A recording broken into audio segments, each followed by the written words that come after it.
You're worried about leaving a better planet for our kids. How about leaving better kids for our planet? An entire generation offended at everything, getting mad that a human thinks that all lives matter. You also said later on, I believe in two genders. I'm just confused when a dude has a beard and some breasts. Not gonna lie, me too. But you go to say, that you think it's the system that just hates people. They're trying to segregate us, set up a civil war. Tell me about like where these lyrics came from and like why did you write these things?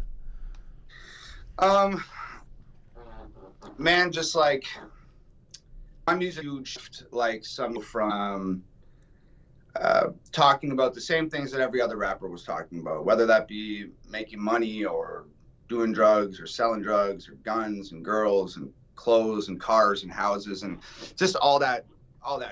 I was making that same music for a long time. I was a kid, and I was being influenced by the rappers I was listening to and pretty much like telling their story. And then the Reader's Digest is I had a massive mental breakdown like a few years back, and got sober, stopped drinking, stopped partying, and just kind of took the million pieces that I had broken myself down into and had the opportunity to put them back together. And that was my darkest hour. And you really get to figure out what you're made of when you're going through those types of situations. So, I found out like what I wanted to talk about, who I wanted to talk about it to, how I wanted to talk about it. And I made the shift into sort of, political or I'm not exactly sure how you define my genre. So, everything that I'm saying in my songs, like whether it be incorrect or correct, whether it be factual or ignorant, like these are just things that I've felt and I've personally thought about. And when I flip on the news and I turn on the internet and I see the things that are going on in the world, this is just me like digesting a lot of this stuff and then like just talking about it in music. Like I don't dive too deep into things. I try to stay like pretty surface level because I think that helps it be more digestible for an audience. So that's really it, man. Just the environment and the state of the world today is what's influencing the music. Well, yeah, and you say it's a clown role. We talk about that here a lot, like the clown pill, and that's even why I tried to fit in with the kids here. I'm like, hey, I can still be cool. I was actually thinking about that. I was like, who am I? I'm interviewing Tom today. I was like, I look like a complete loser, and that's also how I look in real life. But and then I tried to put some face tats on, and it didn't turn out. I didn't look as cool as you. But it's like what I think is so interesting about your music is that number one, it's hard to say that this is original music because it's like there's nothing new under the sun, the Bible says. But at the same time, it's like you're saying things that shouldn't be edgy, that shouldn't be offensive, that shouldn't make people shriek.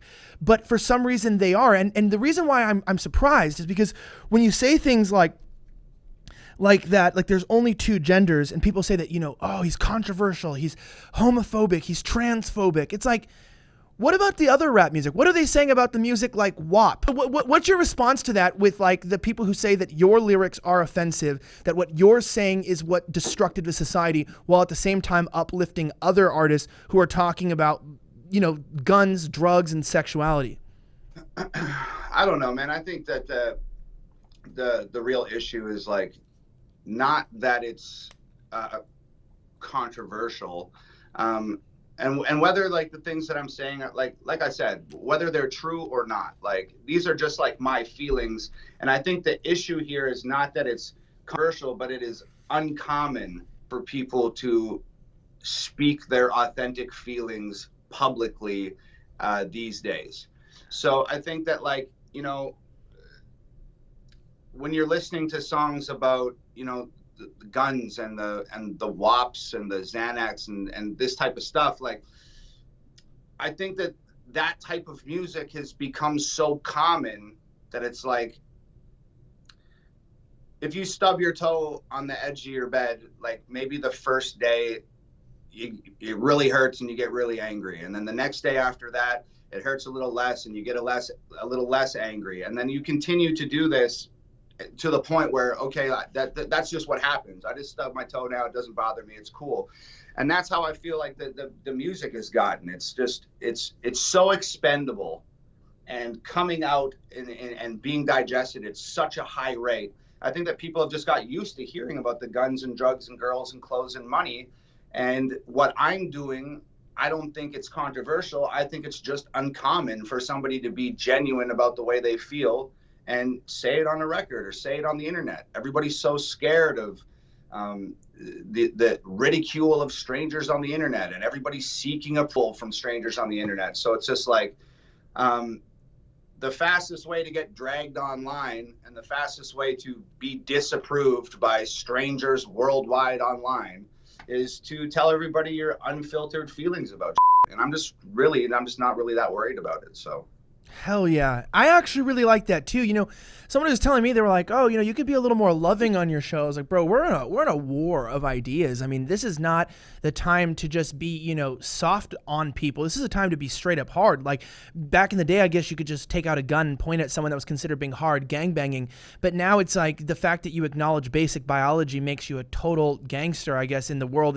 And that's what's so weird about it. It's like gangsters, like you mentioned about, you know, Eminem, and we're going to talk about some of this stuff, like how he used to be talking about beating up his family members, and now he's, you know, mad if his fans voted for Trump. You have this song called No Lives Matter that you wrote, and I wanted to get your thoughts on this. You know, you mentioned some really deep critiques that have been lost as people have focused more on their body parts and drugs.